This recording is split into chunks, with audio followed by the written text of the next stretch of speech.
pagpapakalo. Parang napakaganda sa tingin ko yung message sa bawat isa sa atin. Dahil ang tutukuyin natin dito ay ano ba ang nangyari sa atin mula nung tayo ay makasalanan. Alam niyo ang usapan natin dito, hindi yung kasalanan na ginagawa natin, kundi kasalanan, pagiging makasalanan natin dahil sa kagagawa ni Adan at Eve. Romans chapter 5 verse 12, sabi niya doon, dahil sa kasalanan ng isang tao lumaganap sa sangkatauhan at lahat ay nagkasala. Doon pa rin, makikita mo na yung kasalanan na yan ang naging Romans 6:23 naging pahamak sa atin. Dahilan dalawa ang naging problema natin sa kasalanan na yan na pinalaganap ni Adan at Eve na kahit wala tayong kamuang-muang biglang ipinanganak tayo na kasali tayo sa makasalanan na yan. Kaya Psalms chapter 50 na sinabi ni David na behold, I was shapen in iniquity and in sin did my mother conceive me. Ako po'y nasa sinapupunan pa lang nandyan na ako makasalanan. Lumabas ako ng makasalanan. Yun, nakasalanan ang talagang sabi ng iba that is the mortal sin daw. Pero ano ba ang term mo yung kasalanan na yan ang magdala sa atin sa impyerno? Ngunit sa Romans 6:23 sabi niya doon, salamat pa rin sa Diyos dahil kahit pa paano yung kasalanan na yan, yung kasalanan na yan ay binigyan ng solusyon ng Diyos mismo ang gumawa. Kaya ibinigay niya ang kanyang bugtong na anak na si Jesus na namatay sa krus. Sapat na yun nakabayaran ng kasalanan na yan. At alam niyo ba na tayo naman na kumilala sa Kanya dahil nalaman natin ang Panginoong Jesus, naintindihan natin at tinanggap natin siya na tagapagligtas. At pag pinagkatiwala natin sa Kanya ang ating buhay, eto na yung awit ni Sister Lily, we are heaven bound. Uy! Tumatayo yung ang totoo yan. We are heaven bound. Ano ibig sabihin? Tayo po ay papuntang langit. Kita nyo, dahil sa ginawa ni Jesus na pinagkatiwalaan natin, tinanggap natin dahil naniwala tayo, nawala yung kasalanan na yan. Wala nang kakayahan sa atin. Yan ang mahirap maintindihan ng mga iba. Nasabihin nila, nagkakasala ka pa naman, Pastor. Oo. Nagkakasala ako, pero iba yung pagkakasala ko ngayon noon. Dahil tao pa rin ako. Ako ay nadudulas-dulas nagkakamali, pero hindi kagaya ng noon na yung bunga ng kasalanan na nasa akin ay naging masaya ako na gumagawa ng kasalanan. Ngayon, nagkasala na ako, galit ako sa sarili ko. Na kung maaari sana, ayaw ko nang magkasala. Gusto ko perfect ako araw-araw. Paano ka mabuhay na perfecto sa unperfect? Isa hindi perfecto makasalanan mundo. Mahirap nangyari yun. Pero ito, pag-usapan natin, ano ang nangyari sa atin bilang sumampalataya na pinatawag ng Diyos. Alam niyo ba ang ginawa ng Diyos sa kasalanan natin? Ito, ibabahagi ko sa inyo. Sa Psalms 32 verse 1, sabi niya dito, blessed is he whose transgression is forgiven, whose sin is covered. Ang kanyang kasalanan ay napatawad at natakpan. So, ang Diyos ang gumawa niyan. Hindi mo kayang takpan sa kasalanan mo. Ang Diyos ang makakagawa niyan. Hindi natin problema na tayo nagkasala noon, nagkasala minsan, at sabihin natin, wala na, hindi na ako pwede sa langit. Hindi. Ang ginawa ng Diyos, tinakpan niya yung kasalanan mo, siya ang gumawa, hindi niya na nakikita na ikaw ay makasalanan. Hindi niya tayo nakikita ang makasalanan ngayon. Alam mo, nakikita niya sa atin, yung dugo ng Panginoong Yesus na inihugas niya sa atin para tayong pinturado sa dugo ni Kristo. At sabi niya dito, masaya ang tao na siya ay natakpan ang kanyang kasalanan.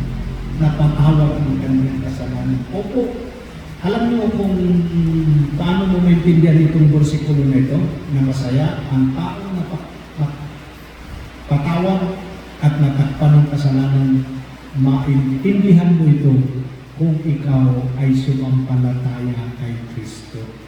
Dahil ramdam mo na sa iyong buhay, mayroong kakaibang nabago sa buhay natin. Yan. Kung ihambing ko yung ako noon at ako ngayon, ang layo, napakalayo. Opo. Ito ang sabi niya sa salita na ating binasa, lalabas yung mga kaisipan at may supporting verses tayo.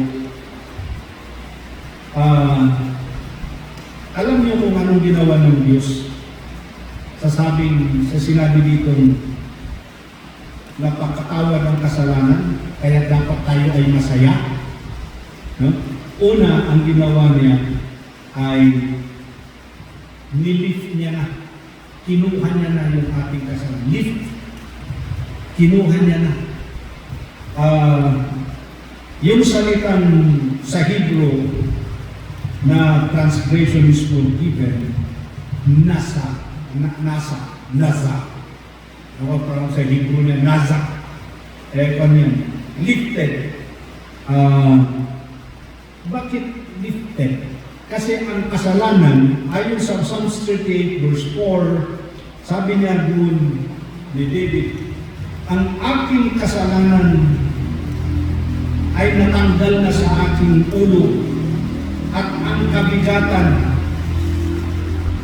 na siyang nagpapabigat sa akin. Yan.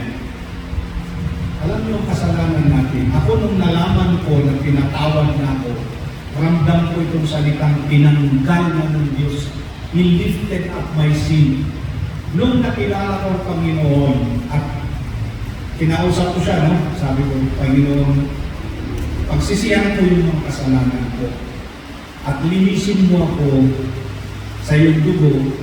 Dahil naniniwala ko na si Jesus ang tagapagligtas, tinatanggap ko siya. Tanggapin mo ako at ipagkaloob ko sa iyo ang aking buhay. Mula nung nagawa ko yung naramdaman ko at ramdam ko na ako'y karapat-dapat na sa langit. Maganda yung special naman. Nung nagawa ko na ramdam ko that I am now heaven bound. Saan man ako napupunta dito sa lupa ang sumatotal niyan pagdating din ng araw sa langit din lang ako. Huwag mo yung sabihin ng yabang mo, Pastor, paano mo lang sabihin, punta ka ng langit. Punta ako ng langit, hindi dahil ako'y walang kasalanan. Punta ako ng langit, hindi dahil ako'y pastor. I'm heaven bound because of Christ who saved me. Alam ko na yan. At naniniwala ako dyan. Kaya ang kamatayan, kung ako usap-usapan, pwede kong ipagmayabang ko. Ang kamatayan hindi big deal sa akin. Ang kamatayan ay pagpunta ko sa langit.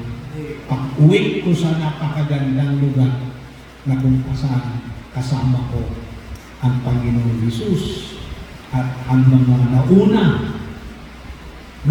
na sumampalataya. Makikita ko si Apostle Paul, yung mga disipulos, except Judas.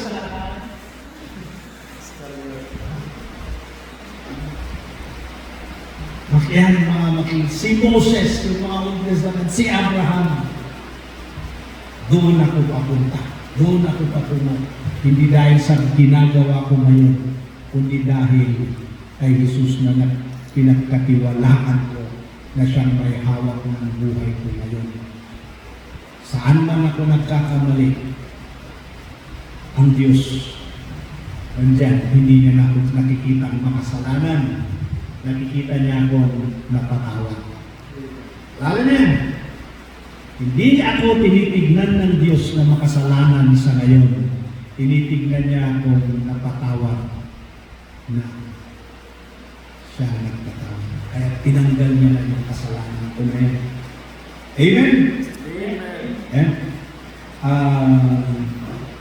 Wala na yung kasalanan na yan. Alam niyo kung sabi niya dito, yung kasalanan kasi na yan, noong hindi mo pa nakilala ang Panginoon, alam mo ginagawa ng kasalanan.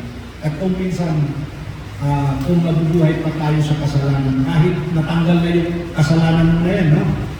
Alam niyo ba, kahit tinanggal na pala ng Panginoon yung kasalanan natin, na dahil kay Adan at Eve, kahit ngayon, kahit tanggal yan at tayo nagpapatuloy sa kasalanan, nararamdaman natin yung bigat ng kasalanan. Sabi nga ano, mabigat sa ulo, nagpapalubog sa akin. Opo, lumulubog tayo sa kasalanan. Nasisira po ang buhay natin. Kahit Kristiyano ka na, kahit alam mong tagalangit, kahit alam mong pupunta ka na sa langit, pag nabubuhay pa rin tayo ng kasalanan, yan, mabigat sa isip. Pero nung hindi mo nakilala ang Panginoon, hindi mo alam yan, hindi mo ramdam yan. Pag nagkakasala ka, parang okay lang, hindi ka nakukonsensya, sabihin mo, ito ang buhay, normal. Sino mag-perfecto? Si perfecto lang. Ganyan? Si perfecto lang ang perfect. Pero walang perfect na tao. Yan ang sabi natin. Pero nung tayo ay napatawad ng Diyos, alam natin na hindi tayo perfect. We are forgiven. Napatawad na. Kaya, kung nagkakasala pa tayo, sinasadya natin nabubuhay sa kasalanan. Take note of that. Sinasadya natin nabubuhay sa kasalanan. Nararamdaman natin na yung kasalanan mabigat sa ulo natin. Yan ang nagpapalubog sa atin. They are too heavy for me. Kaya, alam mo yung itsura ng may dala-dalang kabigatan sa buhay, hindi ka makausap ng maayos sa spiritual. Totoo ko lang. Nahadlangan yung blessing sa buhay. Alam mo yung business ng spiritual natin, paglakad natin ay mabilis. Bawat hakbang mo ay may napupulot ng blessing, biyaya ng Panginoon, spiritually. Kung tayo ay hindi tayo gumigin sa kasalanan, ang nangyayari, mag-iba. Ang lakad natin, mabagal tayong humakbang, mabagal tayong bumilos, pati pagpulot ng blessing mabagal. Bakit? Lahat mabigat sa atin. Hindi tayo manong bumilos. Yan ang picture ng Kristiyano, kahit Kristiyano ka, o kaya pag hindi ka Kristiyano at Kristiyano na kukusang magkasala, magkapareho yan ang nararamdaman. Ramdam mo yung bigat ng kasalanan. Kaya dahil mahibagal kang kumilos na Kristiyano, mabagal at mahina ang bendisyon, blessing sa buhay. Naintindihan niyo yun? Compare mo nga yung tatakbo kayo dito, pamuntang Lagawi, pababayan. May kalat dyan na pera. Sino ang mas makarami ng mapulot na pera? Yung mabilis kumilos. Naintindihan niyo yun? Yung wala na siyang kasalanan. Yung free siyang gumalaw. I'm free. Yes, I'm free. Yan. Pero kung ikaw ay nandiyan yung pagilot, parang arthritis, mayroon kang arthritis, rayuma, hinihika, gaganyan. Bagal yung pagkulang usad mo. Nagpasan ka ng mga agresibo sa kanilang spiritual. Ilang taon nang lumipas yung buhay mo, lalampasan ng mga mabibilis dahil marami silang natutulog na blessing sa buhay. Ito yan. Okay. Yung sabi ng Panginoong Hesus, verse 28 ng Matthew 11. Sabi niya, "Come unto me, all ye that labor and are of heavy laden, and I will give you rest." Sabi niya, lapit kayo sa akin, kayong nabibigatan, na kayo'y nagpapagal, at bigyan ko kayo ng rest. Pahinga. Alam niyo, forgiveness brings release and joy. Alam niyo, tama yung sabi sa Psalms na text natin. Ang taong napatawad ng Diyos ay walang ibang mararamdaman kundi yung ligaya. At ramdam niya yung pagiging free niya. Hindi na ako nakatali sa jablo. Wala na ang ginagawa ng jablo, hindi niya na ako ipokontrol. Ang ginagawa niya lang sa akin, nililito-lito niya lang ako. At hindi niya ako pagmimiyari. Kaya nga hindi niya ako pagmimiyari ng jablo. Ang ginagawa niya lang sa akin, sinusubukan niya ako para pag kumagat ako ay magkakasala ako. Hanggang ganun lang nagagawa ng jablo. Pero hindi kanya makukuha ng jablo. Kaya, lapit tayo sa Panginoon. Gaya ng pagtanggal niya sa kasalanan natin muna na free tayo, huwag tayo muling magpatali sa kasalanan. Itigil na natin yan dahil gusto ng Diyos na buhatin ang ating buhay. Buhatin niya tayo. Huwag tayo magdagdag. No? Put away those things that will make us heavy unto the Lord. Ibigay lang natin sa Kanya, Lord, ito ako, itong buhay ko. Ito, nabibigatan ako dito. Itong problema ko, Lord. Yan, at problemahin ng Diyos yan. Pag pinoblema niya, tanggal ang problema niya. Kaya mo bang masolve ang problema? Hindi.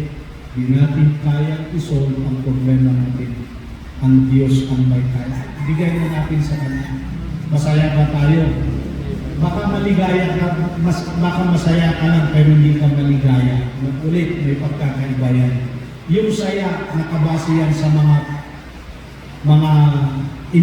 epekto. No? Ang saya ay nakabase ng epekto ng inyong ginagawa. Halimbawa, may pera ka, ang saya-saya mo, pero ang lungkot-lungkot mo, bakit? Walang nagmamahal sa buhay mo. May pera ka na naman. Ayun, nahanapin mo. Parang yung asawa, ang problema sa asawa, no? At sabi nga nila, mahirap maging maligaya ang asawa kasi hihingi yan ng pera. Magdidimag ng pera, o sige, magtrabaho ka, bigyan mo ng pera. Mamaya, may pera siya, malungkot pa rin. Bakit? Wala kang oras sa kanya. Ay, bigyan mo ng oras. Paano ka magbigyan ng oras? Huwag ka nang magtrabaho para may oras ka sa kanya. Pag may bigay mo ang oras, sabihin niya na naman, wala kang pera. Wala kang pera. Oo, meron kang time sa akin, wala ka namang pera. Kaya nihirap yan. Paano mo may bigay yung time at pera? Imposible yan. Kailangan kung walang time, kunti yung time na bigay mo, kung ano lang, kasi magtrabaho ka, may pera yan. Eh kung gusto mo naman ang time, walang pera. Kung gusto mong pera, walang time. Kung kunti-kunti lang, i-balance na lang yan. Kung anong resulta, yun na lang. Pero alam mo, sa ginawa ng Diyos sa atin, pagpapatawag sa atin, ang binigay niya ay ligaya yan. Kaya, minsan kahit wala kang pera, mayroon kang ligaya. Minsan masaya ka na, wala kang saya-saya, hindi na ligaya ko, bakit? Wala kang pera. Bakit? Na-enjoy mo na wala kang pera? Bakit? Dahil natututo ka at nalalaman mo ang itsura ng walang pera. At pag nagkapera ka, alam mo na. Eh yung iba nakasalig yung saya nila sa pera. Kaya wala silang ligaya, puro sila saya. Kaya ang mood nila, masaya na yun. Pag naubos, hindi na. Ganun. Ang mangyayari dyan, kailangan yung joy mo, consistent yan. May pera o wala, may pera yan. That is the joy. Bakit? Anong bumunga yun? Anong may dahilan yun? Dahil ikaw ay na-free ka sa mga bagay dito sa iyo. Ang Diyos ang bumubuhay sa iyo. At alam mo yan na lahat. Intindihan natin yan. Okay. God lift those pabigat sa buhay. Yung mga, kung anong ginawa ng Panginoon sa kasalanan natin na yun, ginagawa niya hanggang ngayon. Sa mga hirap na nararanasan natin, magpakabanal ka, ang hirap. Oo, mahirap magpakabanal sa mundo. Marami ng kaaway. Yung magpakabanal ka, yung ayaw sa banal, maiinis sa'yo. Oo, magiging huli sa'yo, bubulihin ka. Ganyan, kita niyo? Marami kang pera, mahirap pa rin. Anong kalaban mo kung may pera ka? Yung emotion mo, yung paloob mo. Bakit? Pag hindi ka nagpautang sa tao, walang galit sa'yo. Pag may tinulungan ka, sabi niya, ulit na magtinulungan, ang yaman-yaman. Okay ka, ganyan ang mga tao. Paano ka mabuhay niyan ng maayos? Yung joy natin, nadulot ng pagbuhat ng Diyos sa atin. Dahil pinabuhat natin lahat sa Kanya, bagpos, tinanggal niya yung kasalanan natin, sapat na yun para tayo ay maligaya. Amen? Kahit hindi ligaya ang pangalan mo, dapat maligaya. Kahit huwag niyong buhatin ang sarili niyong problema o ano man dyan na magdudulot para minsan magkasala ka pa. Huwag mong buhatin yan. Pabuhat natin sa Diyos. Number 2, na ginawa ng Diyos sa ating kasalanan. Psalms 32 verse 1 pa rin, whose sin is covered. God covers our sin. Anong makikita mo ngayon dito? Hindi niya sinasabi na, oo, pinatawad kita pero hindi ko nakakalimutan yung ginawa mo sa akin. Hindi ka kampante sa taong ganyan. Ha? Meron kang nagkamali ka, nasaktan mo yung isang tao, kung sinabihan ka, oo, walang problema, napatawad na kita. Pero hindi ko makakalimutan yun.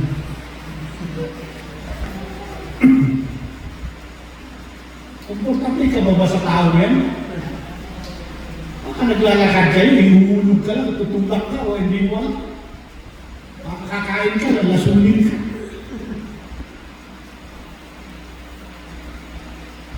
Pero ang Diyos natin, talagang tinakpan niya na. Bakit niya tinakpan? Tayong nagkasala sa ang sama ng itsura natin sa Diyos. Pangit ang itsura natin. Pero ang ginawa niya, tinakpan niya tayo. Alam mo, inilagay niya sa mukha natin at sa ayos natin, mukhang kanyang bugtong na anak. The image of Christ.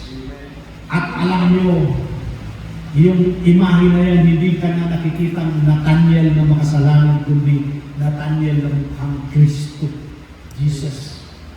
At yung kasalanan mo nang nangyari doon, wala na, na-scratch na yan sa kasalanan, na-scratch na yan sa dugo ng ating Panginoon Jesus. Okay, sinong masaya? Pareho. Masaya tayo, di ka ba magpasalamat sa Diyos na ganyan palang kalagayan mo? Ha? Hindi ka na nakikita ng mga kasalanan. Kundi, ito yung dahilan na namatay ang ating bugtong na. Meron yung kwento na may sakit, tapos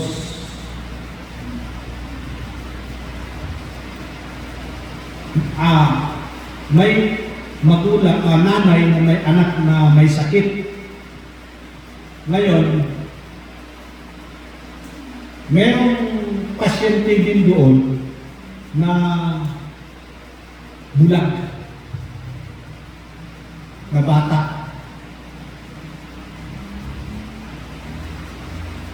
Dumating ang isang araw, yung bulag na bata, biglang nakikita na. At nag-aral, umasinso ang buhay. May napansin nito sa opisina niya, may office siya, may negosyo siya, may office siya, may glass niya.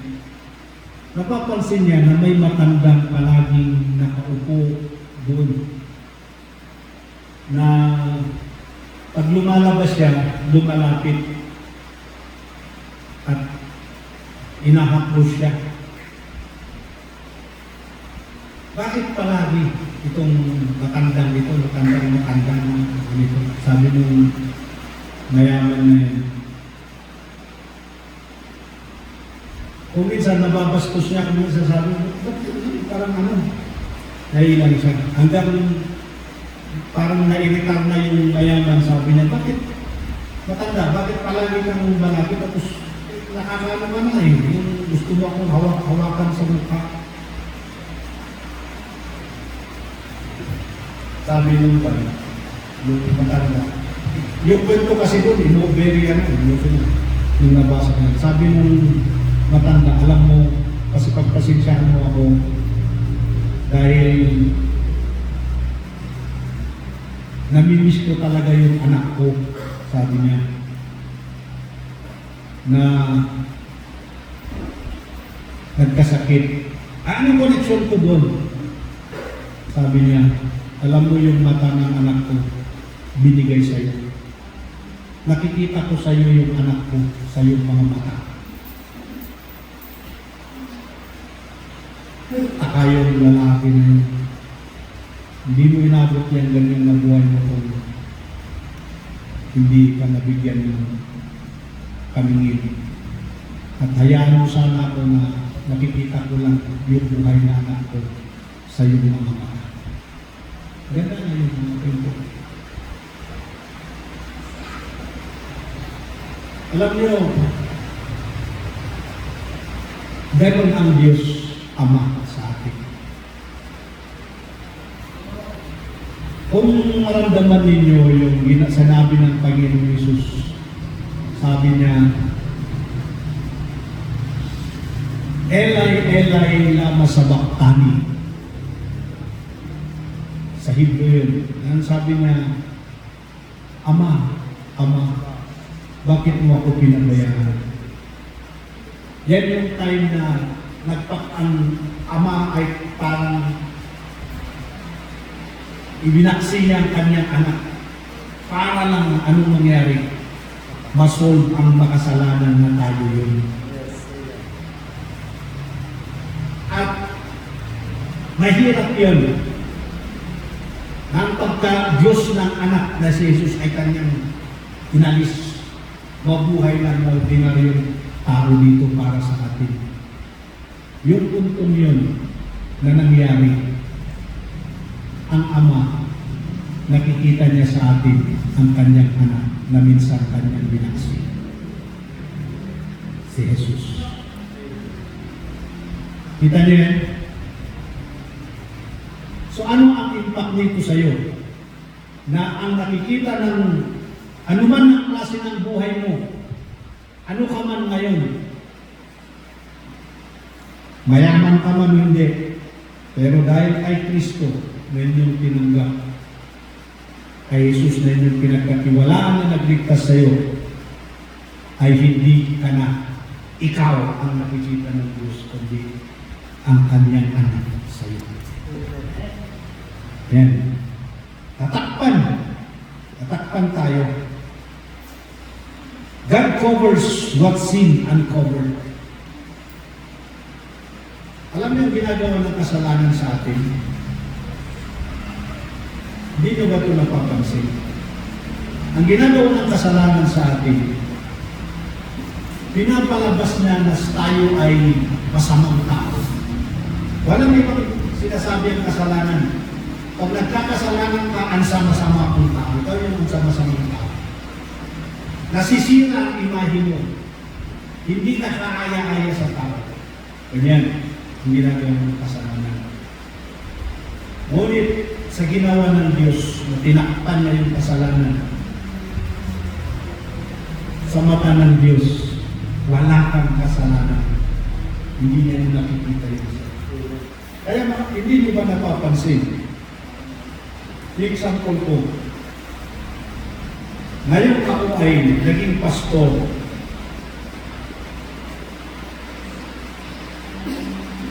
Kung tignan nila yung mga nakakilala sa akin noon, alam nyo, meron na. May mga nagsabi na, naging pastor ka? Minsan nagtanong sa akin, sabi ko, bakit? Yung pagtanong sa akin, pag facial expression sagot ko na lang, bakit? Bagay ko ba? Nakapagtataka ba na ako naging pastor? Dahil yung alam nila ay yung makasalanan na Nathaniel. Tayo ng makasalanan noon, ganyan tayo. Pero dumating yung araw na tinakpan ng Diyos yung ating kasalanan, pinalitan niya, kahit sila, sabi nila, ano? Diba? Tugking-tugking niya na Nathaniel yung kalangan. Bakit? Ano? Pastor. Yun na yung image ko. Hindi ako ang gumawa nun. Ang Diyos ang gumawa sa akin. Ayaw, hindi man kayo pastor, hindi man kayo ano dyan, pero dahil sa Panginoon Jesus, meron kayong image na iba na sa dati kung ikaw ay nasa Panginoon. Lumakad ka lang sa Panginoon. Lumakad na tayo, kasama natin. Lalabas pa rin yun, hindi mawawala yun. Para tayong, alam niyo yung style ng backslider, para kang tinakpan ng Diyos, no? Sa itsurang Jesus. Ang ligaligaya niya sa nakikita ka. Tapos ikaw, nadala ka sa kasalanan ng mundo. Makasalanan ng mundo ay na-backslide ka. Yung itsura mo na yan, bakit sana kung meron ang pag-illustrate ka, no? Yung itsura mo na yan na tinakip sa'yo ng Diyos, parang nalagyan ng mga mansa, dumi-dumi, nawisik-wisikan ng dumi. Pero alam mo, sundin mo lang yung sabi ng Panginoon, magbalik ka sa Kanya. Pag nagbalik tayo sa Kanya, 1 John 1:9, sabi niya, siya ay matapat na lilinis ulit. Alam mo gagawin niya? Lilinisin niya yung lalabas uli yung imahe natin na Kanyang ipinakit na si Kristo. Hindi yung masisira. Hindi po yun. Then lalabas yun. Kahit magtataka yun mga tao. Bakit? Nagbago ka na? Okay. Hindi ako nagbago. Binago ako. Dahil ang makita nila sa iyo, sa atin yung nilinis tayo. Yan ang ginawa sa ating kasalanan. Tinakpan. Huwag mong tanggalin yung takip. Oy! Kung nag-history ko, meron ka na. At masaya ang Diyos dyan na nakatingin sa iyo. God covers our sin. Ibasa ko yung sa Genesis 9:22-23. Last ko muna ito, ikat ko dito. Ganito ang ginawa ng kasalanan, parang si Noah. Alam niyo ba ito ni Noah, di ba? Nung humupa na ang flood, kaya kung bakit po si Noah, tanungin po sa langit pag nakarating na tayo doon. Kung magkakaano pa tayo doon, paalaman niyo. Pag kasi si Noah, after that flood, lumabas sila sa barko. Uminom siya ng alak na lasing. Tuloy nung nalasing, ang nangyari na nakalimutan niya iayos yung gamit niya. Alam ko ba? Kasi natulog siya sa kalasingan niya, humad siya. Nakita ni yung anak niya, sino yung anak niya na yung si Ham? Yung, Ham, yung father of Canaan. Nakita niya, tinabayaan niya, tinawanan niya pa yung sa ama niya. Sa kultura nila yan, hindi pwede yan kasama niya. Sinabi na sa kapatid sa ako, buwan. Yung dalawang anak, seryoso sila at ayaw nilang i-violate yung ano nila yung kultura nila. Kasi pagkakasala yun. Kumuha sila ng kumon, tinala nila, nilagay nila sa dito nila, lumakad sila patras, silang magkapatid. Kasi tatlo yun yung dalawa. Patras, lumapit sa tatay nila at tinakpan nila yun para hindi nila makita.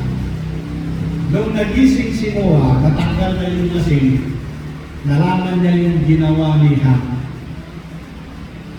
Nagbigay siya ng blessing, ng salita, na magpabor doon sa dalawa, pero kay Ham, ikaw ay maging alipin ng lahi ni kuya mong si Japet at Shem.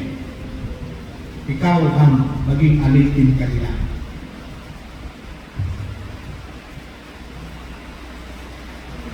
Grabe yun. Siguro hanggang ngayon, ang lahi na yan. Mga Negros yun, kaya hindi sila yung mayaman. Siya kayo yun. Okay. Nung natakpan si Noah, wala na. Hindi na makita yung nakakahiya, yung nakedness. Ganyan tayo. Hindi na po tayo nakakahiya sa Diyos. Hindi na po tayo nakakahiya. Kaya, sabi niya doon na meron na tayong confidence na lalapit sa Kanya. Kaya enjoy natin yun. Ang Diyos, hindi ka na nasabihin, kaya ko sa'yo. Hindi. Meron ka dapat itong confidence, tiwala na lalapit sa Diyos at aasikasuhin. Haharapin ka niya, papakinggan ka niya, kakausapin ka niya. Hindi po tayo nakakahiya ngayon sa Diyos. Masaya ka na ganun? Masaya ka na natakpan ng kasalanan mo? Masaya ka na nilif na at hindi ka na magpapalubog sa impyerno man, hindi ka aabot doon. Dahil wala nang magpapalubog sa iyong kasalanan, masaya ka ba doon? Meron pa dito pero wala na tayong oras. Pagpatuloy natin kung ano pa ang ginawa ng Diyos. Pero sana sa dalawang yan ay maisip na natin ang dapat. Ano yun? Huwag natin sayangin, sirain yung ginawa ng Diyos na kalagayan natin sa Kanya. Sa pagtanggal niya sa kasalanan natin. Maintindihan natin yan. I-enjoy natin. Doon, hanggang doon lang po tayo. Ang Panginoon na magtanim sa Kanyang salita sa atin.